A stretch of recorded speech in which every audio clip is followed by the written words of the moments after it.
Assalamualaikum warahmatullahi wabarakatuh. Bismillahirrahmanirrahim. Ashhadu an la ilaha illallah wa ashhadu anna Muhammadar Rasulullah. Allahumma salli ala Sayyidina Muhammad wa ala ali Sayyidina Muhammad. Rabbi israh li sadri wa yassir li amri wahlul 'uqdatam min lisani yafqahu qawli. Amin. Bismillahirrahmanirrahim. Salam hormatku, salam ta'zimku buat para sahabat-sahabatku tercinta dimanapun Anda berada, baik yang ada di dalam ataupun yang ada di luar negeri. Semoga kita semua senantiasa di dalam lindungan Allah Subhanahu wa Ta'ala di dalam setiap apapun yang kita hadapi di dalam kehidupan ini. Amin ya Rabbal Alamin. Sebelum kita awali kajian di siang yang indah ini di lokasi Pantai Lampuuk, Banda Aceh, marilah kita gemahkan bersama-sama di dalam nyawa, di dalam jiwa, di dalam hati, di dalam ruh, dan di dalam kehidupan ini dengan kalimat-kalimat thayyibah.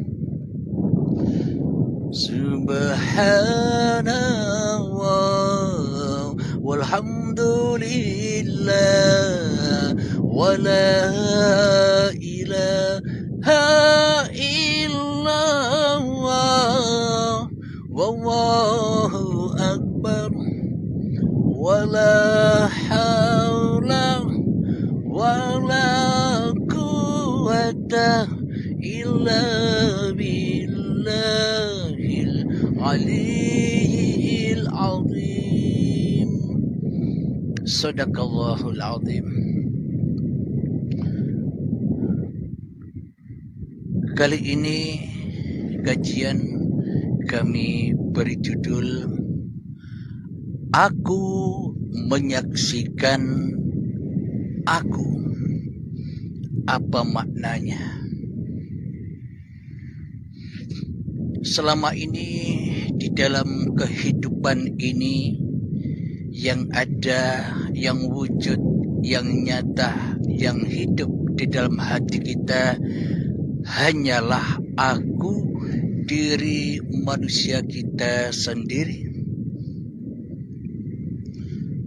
Walhasil seluruh apapun yang kita lakukan, walhasil seluruh apapun yang kita gerakkan, walhasil seluruh apapun yang kita rasakan, walhasil seluruh apapun yang kita pandang, walhasil seluruh apapun yang kita dengar, semua berpulang kepada aku, diri kita sendiri. Karena kita memegang peranan penting sebagai Tuhannya diri selama ini. Karena kita memegang peranan penting sebagai Tuhannya hidup dan badan ini yang selama ini kita akui sebagai kitalah sebagai penguasanya, kitalah sebagai Tuhannya, kitalah yang memegang kendali pemerintahan di dalam kehidupan dan badan ini. Alhamdulillahirabbil alamin. Jadi pasti tanpa kita sadari, meskipun di dalam memandang apapun dan segala sesuatu, kita memandang sebagaimana bentuk-bentuk makhluk yang ada di dunia ini ataupun apa-apa bentuknya, seperti memandang gunung, memandang pantai, memandang lautan, memandang pasir, memandang apapun, pasti roji'unya, meskipun itu laut, yang kita pandang laut, tapi hakikatnya tak ada lautnya selain aku. Jadi laut itu sebenarnya bukan laut, tapi aku. Karena bila tak ada aku, maka tak ada laut. Gunung pun demikian. Seolah-olah saja kelihatannya gunung yang kita pandang. Akan tetapi sejatinya gunung itu adalah aku. Jadi nama gunung sudah hancur lebur, tapi nama gunung berganti nama aku. Karena tanpa aku, gunung itu tak ada. HP yang kita pegang tiap hari, seolah-olah itu HP. Namanya HP. Tapi sejatinya, HP itulah aku. Tanpa aku, HP tak ada. Jadi globalnya apapun yang kita pandang, apapun yang kita dengar, dan apapun yang kita lakukan, baik itu syariat di dalam sholat ibadah atau syariat sejak bangun tidur sampai tidur lagi, semuanya terakui dengan kekuasaan aku. Namanya sesungguhnya tak lain adalah aku, apapun sesebutannya. Air minum yang kita pandang ini sebenarnya bukan air minum, tapi sesungguhnya adalah aku. Inilah yang dimaksud makna kemanapun aku memandang, aku bertemu aku. Kemanapun aku menyaksikan, aku menyaksikan aku. Kemanapun apapun yang terdengar di dalam telinga kita, yang terdengar pun ya juga aku. Apapun yang terfikir oleh otak kita, apapun isi pikiran kita, sebenarnya itu pun juga aku. Apapun bolak-baliknya hati kita selama ini pun juga aku. Jadi tiada aku tanpa aku. Jadi sebenarnya laut tak ada, yang ada hanya aku. Sebenarnya gunung tak ada, yang ada hanya aku. Bila ditembus gunung itu, tak ada yang lain kecuali aku. Kenapa? Karena akulah yang bisa menyaksikan gunung. Tiada nama lain lautan atau pantai ini juga aku. Karena tanpa aku, mana mungkin lautan dan pantai ini bisa terwujud. Jadi nama sesebutan yang ada pada apa-apa, nama sesebutan yang ada pada siapa-siapa, semua itu kembalinya ke aku. Karena aku yang bisa menampakkan segala sesuatu. Karena aku yang bisa mewujudkan segala sesuatu. Karena aku yang bisa memandang segala sesuatu. Dan karena akulah yang bisa menyaksikan segala sesuatu apapun itu. Baik di hadapanku, baik di belakangku, baik di samping kananku, baik pun di samping kiriku semuanya tawaf menuju aku. Jadi alam semesta ini bertawaf keliling mengelilingi aku. Bila tak ada aku, maka tak akan pernah ada segala sesuatu. Coba kita logikakan. Seumpama kita tak pernah terlahir ke dunia ini, seumpama kita tak dibuat, tak dicipta oleh Sang Maha Pencipta, kira-kira apakah segala sesuatu ini ada? Lautan, pantai, gunung, pasir, bahkan diriku pun juga tak ada. Inilah bukti bahwa seluruh alam semesta dan seluruh segala sesuatu itu tercipta karena adanya aku. Tanpa aku, maka tak akan terciptalah alam semesta dan segala isinya ini. Tanpa aku tak akan pernah ada sesuatu pun yang bisa kupandang dan yang bisa kudengar.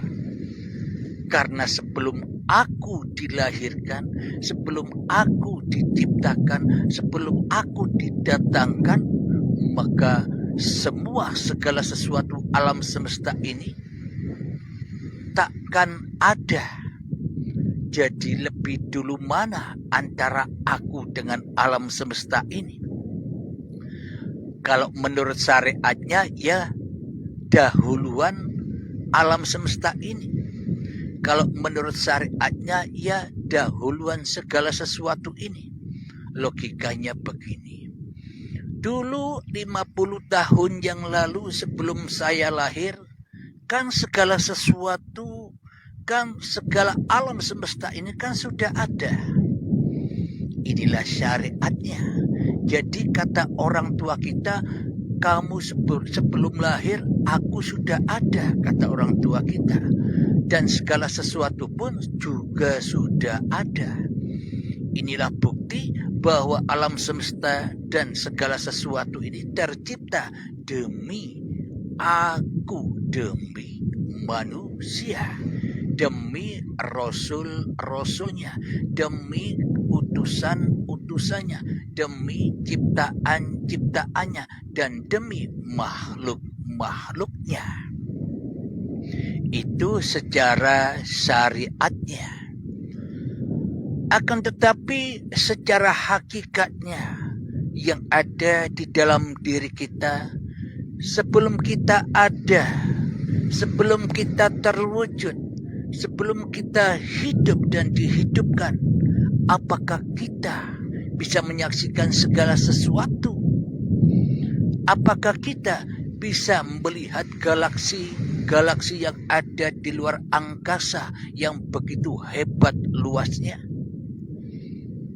Kita tak pernah tahu apa-apa karena tanpa aku kita pun tak ada. Tanpa aku maka segala sesuatu dan alam semesta ini takkan pernah ada. Jadi hakikatnya akulah yang menyaksikan aku. Baik yang ada di gunung, yang ada di air, yang ada di laut, yang ada di pantai, semuanya sesungguhnya aku sendiri. Jadi sesungguhnya bukan gunung, tapi aku. Kenapa? Wujudnya gunung karena aku. Namun bukan air lagi, tapi aku. Karena wujudnya air itu karena adanya aku. Pasir yang ada di belakang saya ini pun sejatinya sebenarnya bukan pasir namanya, tapi aku. Karena aku meliputi alam semesta ini. Karena aku meliputi segala sesuatu yang wujud, yang terlihat, yang terdengar olehku. Alhamdulillahirrabbilalamin. Semoga saya dan semoga kita semua dapat dipahamkan oleh Allah. Amin ya rabbal alamin. Sebelum kita lanjutkan, maka marilah kita masuk ke dalam diri kita agar kita selamat dari huru haranya dunia, agar kita selamat dari huru haranya api neraka, agar kita selamat dari huru haranya neraka jahanam, dan agar pindah dari alam fana, alam kerusakan, pindah hijrah ke alam baka, ke alam keabadian, ke alam langgeng. Alamnya siapa? Alamnya uripe Allah. Mengheningkan cipta, mulai. Bismillahirrahmanirrahim. Silahkan.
Alhamdulillahirrabbilalamin. Mengheningkan cipta selesai.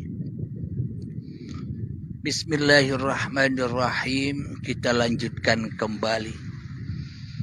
Yang kita kaji di awal tadi itu yang ada di luar diri, yang mana sesebutan apapun itu, baik gunung, langit, mendung, awan, pasir, air, lautan, pantai, semuanya sesebutan itu lebur di dalam aku. Karena akulah yang menyebut itu semua. Karena akulah yang menyebut gunung. Karena akulah yang menyebut pantai. Karena akulah yang menyebut lautan. Karena akulah yang menyebut manusia. Karena akulah yang menyebut tumbuh-tumbuhan. Karena akulah yang menyebut hayawan. Semuanya intinya berpulang rojiun kepada aku. Jadi sebenarnya di dalam gunung kita bertemu diri kita sendiri. Seolah-olah kita berkaca. Jadi sudah bukan gunung lagi yang terlihat, tapi aku, meskipun gambarnya gunung. Jadi ibaratkan kita berkaca melihat lautan, sudah tidak bertemu lautannya, akan tetapi sudah bertemu aku di dalam lautan itu. Meskipun namanya lautan, meskipun bentuknya lautan, tapi tak ada aku tanpa aku.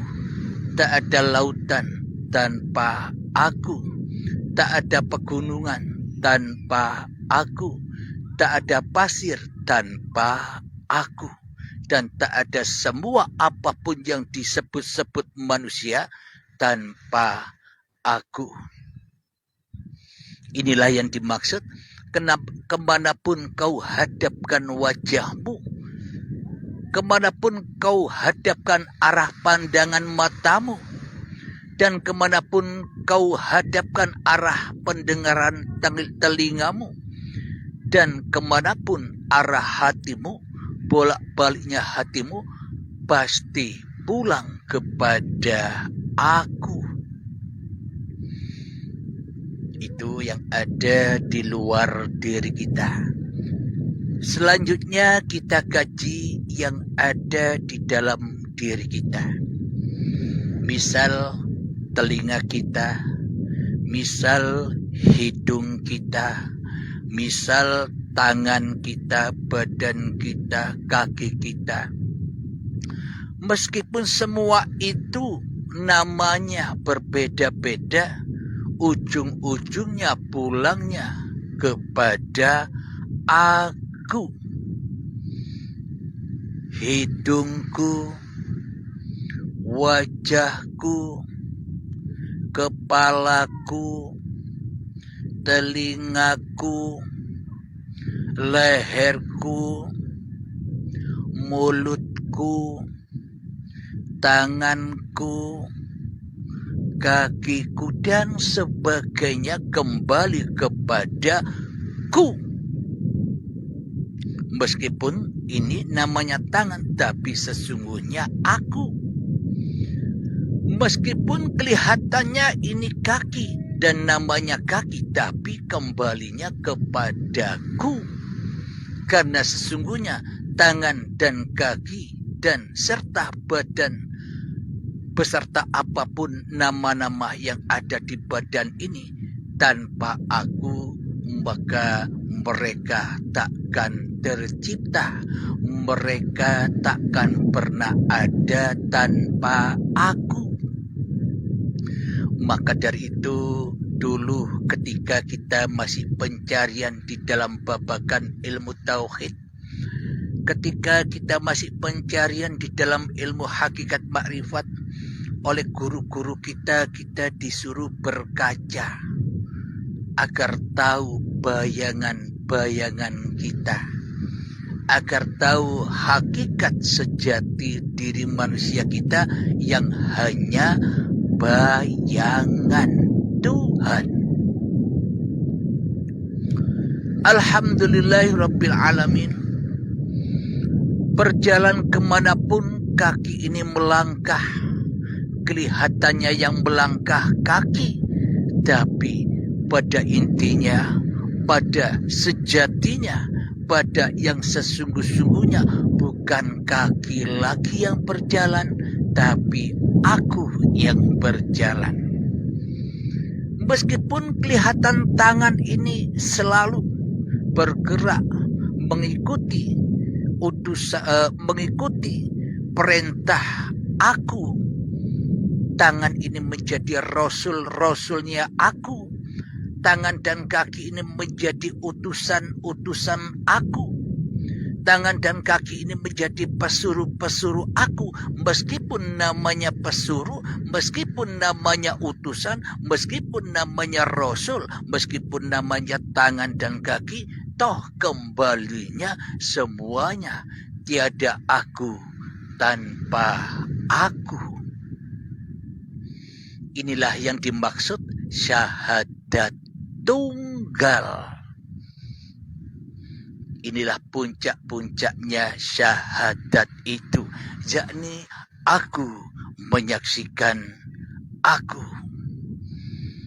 Jadi meskipun syariatnya berbagai macam bentuk nama-nama, tapi sesungguhnya ketika aku yang melihat, ketika aku yang mendengar, maka hancur leburlah nama-nama itu, yang ada hanyalah aku.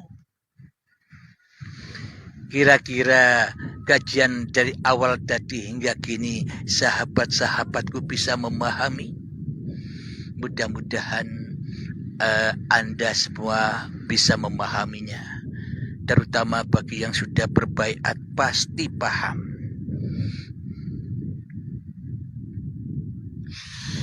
Alhamdulillahirabbil alamin.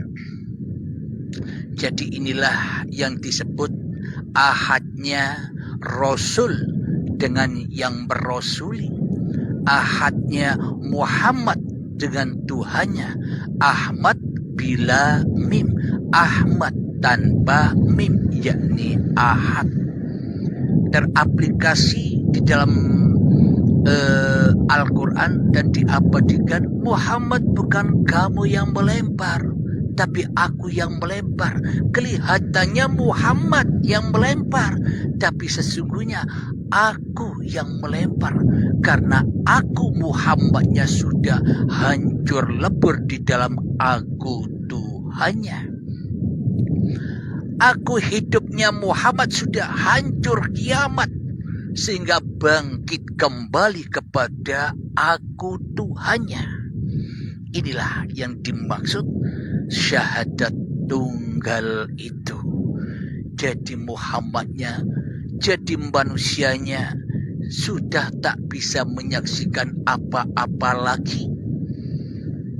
Bagaimana mungkin manusia bisa makrifat, sementara hanya Tuhannya lah yang makrifat.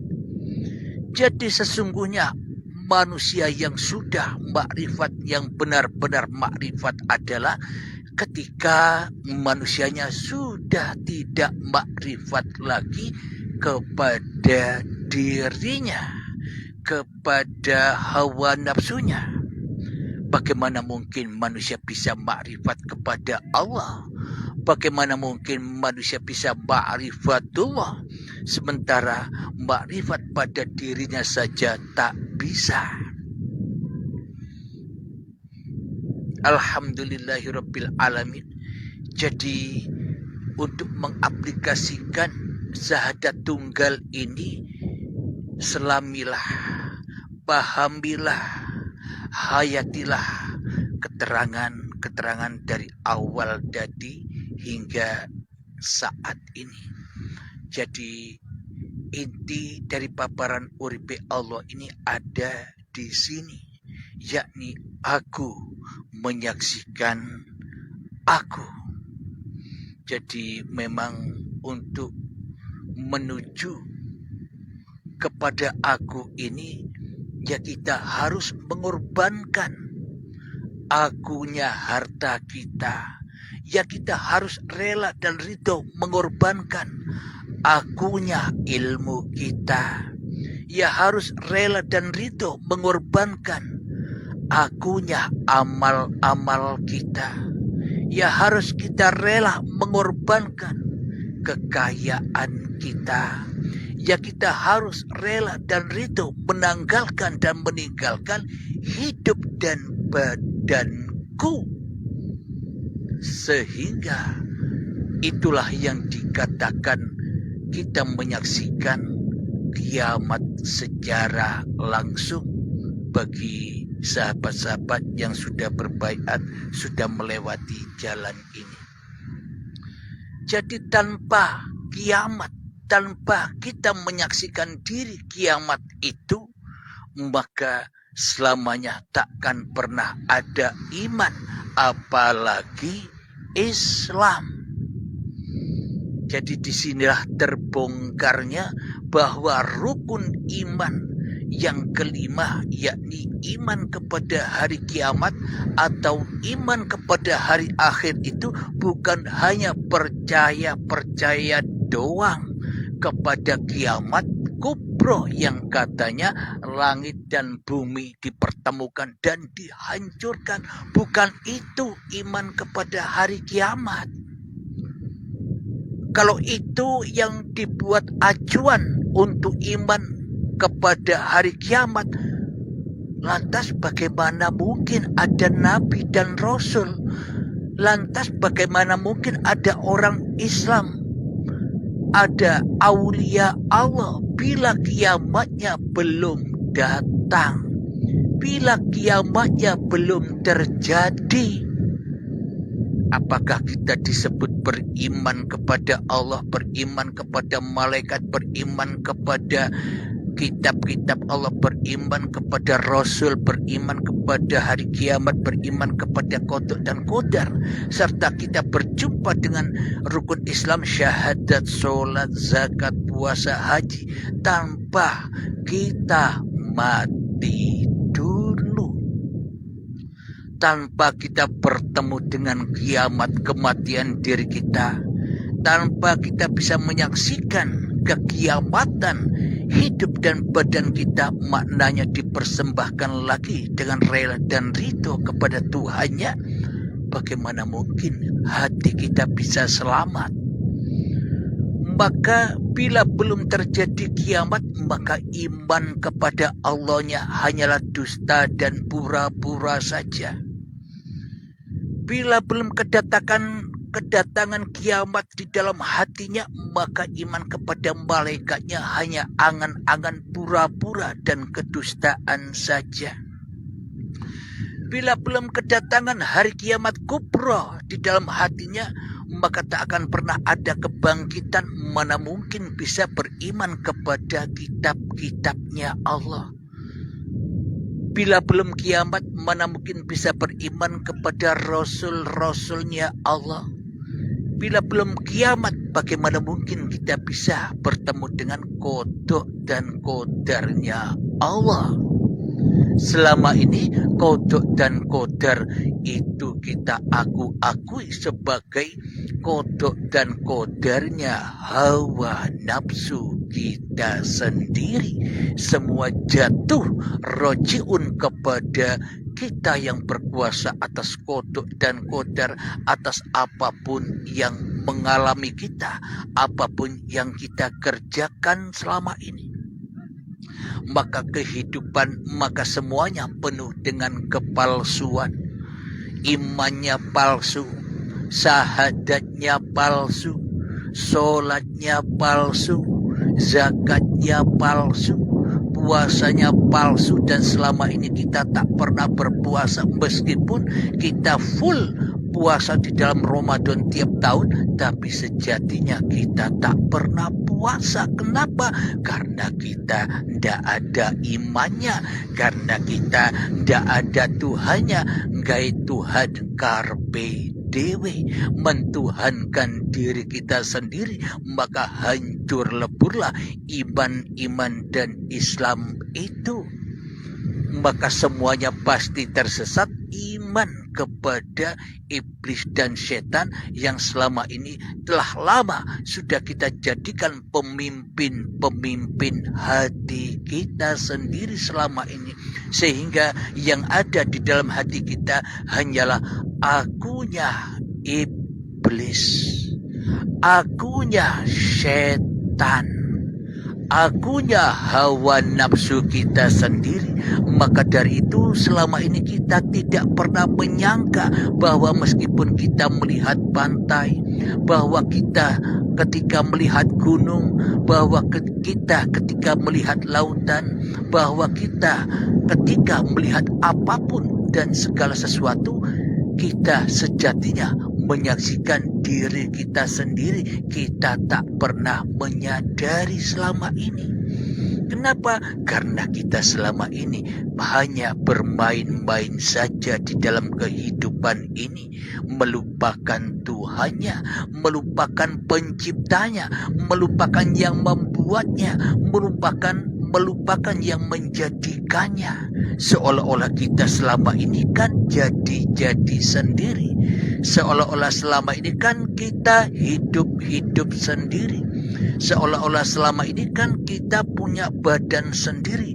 Bahkan seolah-olah kita yang berkuasa atas badan dan yang berkuasa atas antara hidup dan badan. Semua apapun yang kita kerjakan, kegiatan aktivitas kita, baik itu syariat ibadah, sholat dan syariat, bangun tidur hingga tidur lagi, semua kita tuhani sendiri selama ini. Maka takkan pernah bisa bertemu aku yang sejati, tapi bertemu dengan aku yang palsu. Maka tak akan pernah bisa menyebut aku kecuali hanya hati kita tersesat kepada nama-nama gunung. Hati kita tersesat kepada nama lautan. Hati kita tersesat kepada nama pantai. Hati kita tersesat kepada nama pasir. Dan hati kita tersesat kepada nama manusia dan seluruh nama-nama makhluk yang kita sebut selama ini. Jadi kita tak pernah bisa bertemu aku di dalam segala sesuatu, akan tetapi kita tersesat di dalam banyaknya sesuatu. Itulah yang dimaksud neraka jahanam. Itulah yang dimaksud lembah dosa. Karena perjalanan kita tidak sampai kepada aku, tapi hanya sampai di dalam pertengahan pengembaraan, tersesat di dalam apa yang kita saksikan. Melihat gunung, tersesatlah hati kita, menambahkan, oh itu gunung. Melihat lautan, tersesatlah hati kita, oh itu lautan. Melihat pantai, tersesat hati kita, oh itu pantai. Melihat pasir, hati kita tersesat, oh itu pasir. Melihat manusia kita sendiri, hati pun kita tersesat memandang, oh aku manusia. Inilah tanda-tanda ketersesatan hati kita, ya termasuk saya juga selama ini. Maka dari itu pelajaran yang seperti ini tidak akan bisa dilewati oleh orang-orang yang masih cinta yang selain Allah di dalam hatinya. Maka dari itu di dalam baiat itu harus rela berkorban, meninggalkan apa saja yang membelenggu-lenggu hatinya. Semuanya kita berangkat kepada Tuhan, kita menuju Tuhan dengan telanjang bulat seperti kita datang saat bayi dahulu. Saat bayi dahulu kita tidak tahu apa-apa, jangankan membawa apa-apa, tahu apa-apa saja tidak. Dan tidak terakui segala sesebutan dan segala sesuatu yang kita pandang ketika kita masih bayi. Yang ada saat kita masih bayi, yang ada hanyalah aku uripe Allah. Alhamdulillahirabbil alamin. Semoga saya dan kita semua senantiasa diberikan petunjuk oleh Allah, diberikan hidayah oleh Allah untuk memahami, meskipun paham, meskipun belum sampai mengaplikasikan, yang penting paham dulu. Tanpa paham, bagaimana mungkin bisa mengaplikasikan? Untuk mencari paham yang sedemikian ini saja, bila kita cari di luar sana, butuh puluhan tahun, butuh biaya yang besar, butuh waktu-waktu yang banyak, butuh waktu-waktu yang tersita, sehingga kita kadang bentrok, sehingga kita kadang bertengkar dengan pasangan-pasangan kita karena kita lebih mementingkan diri sendiri daripada keluarga. Kebanyakan begitu.